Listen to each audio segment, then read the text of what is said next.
The Cleveland Cavaliers are jumping into the NFT craze, but are taking a different approach than other NBA teams by creating a digital application where fans can buy and sell unique Cavs tokens. The Cavs are planning to launch the digital application in October, where fans will be able to store their NFTs in a digital locker. Senior Vice President Mike Conley says this approach will allow fans to build a community around sharing the digital content, a different approach from other teams who simply auction them off. Good morning. You are listening to another episode of Black Man Into the Wild. I'm blessed to be here with you all today, and I'm blessed to have you here with me as well.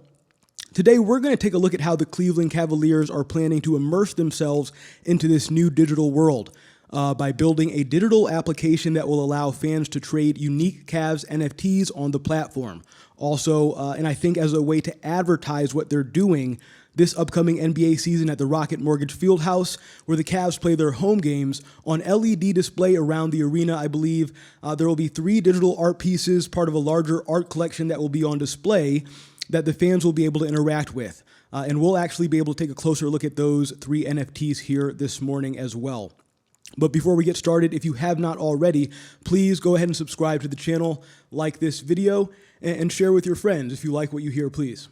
This story comes from WKSU Northeast Ohio, and the article is titled, "Cleveland Cavaliers Jump into NFTs with Launch of Digital Marketplace." And the article goes on to say, fans will be able to purchase NFTs and earn them through auctions that support the team, such as attending a certain number of home games. Conley says there's already a lot of interest, with more than 3,000 people signing up for direct notifications about the NFT launch.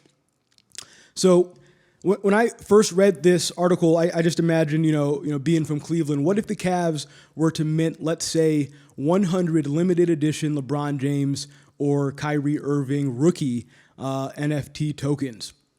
I think they would probably, auction them off, or maybe they would sell them direct to consumer. But in this scenario, whoever would end up owning these, LeBron James or, again, Kyrie Irving tokens, I imagine they'd be able to use those or display those pieces in the Cavs digital locker that they mentioned, or in the larger metaverse when we eventually do get to that point.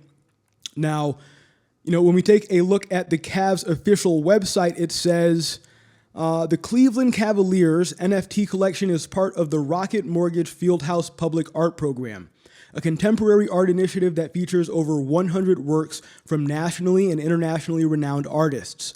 Born from a desire to empower independent artists and authentically engage with the global art community and its diverse fan base, the ever-evolving collection will be displayed both physically on LED video boards at the Fieldhouse and amplified virtually on team and venue social media channels to a worldwide audience. Cool. Downtown Cleveland's going to be popping if they can get some talent. I don't know who they have on the roster, but yeah, let's take a look at these 3 NFTs.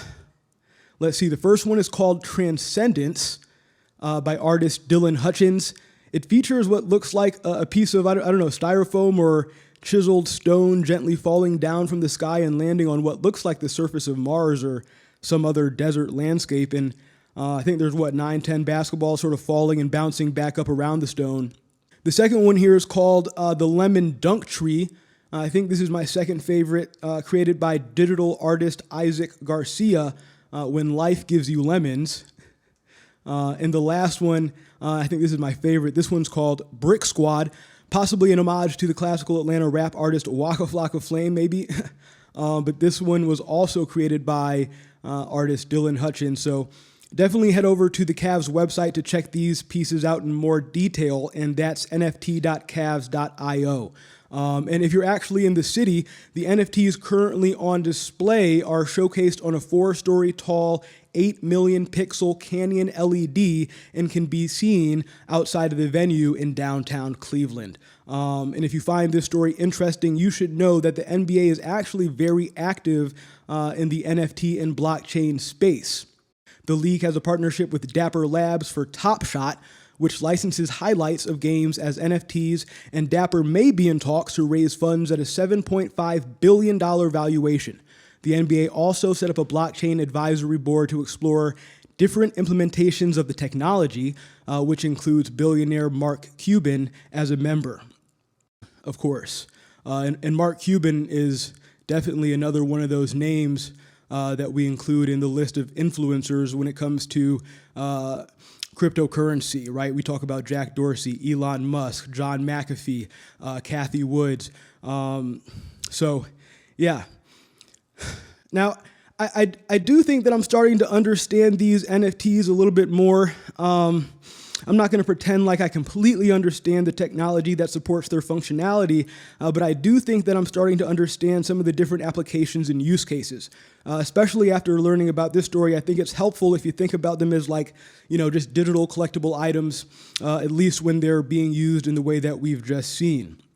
Now, a couple of months back, we highlighted a story titled Why You Should Be Paying Attention to Ethereum. And since then, the price of Ethereum has gone up roughly 75%. Now, the information presented on this podcast should never be taken as financial advice.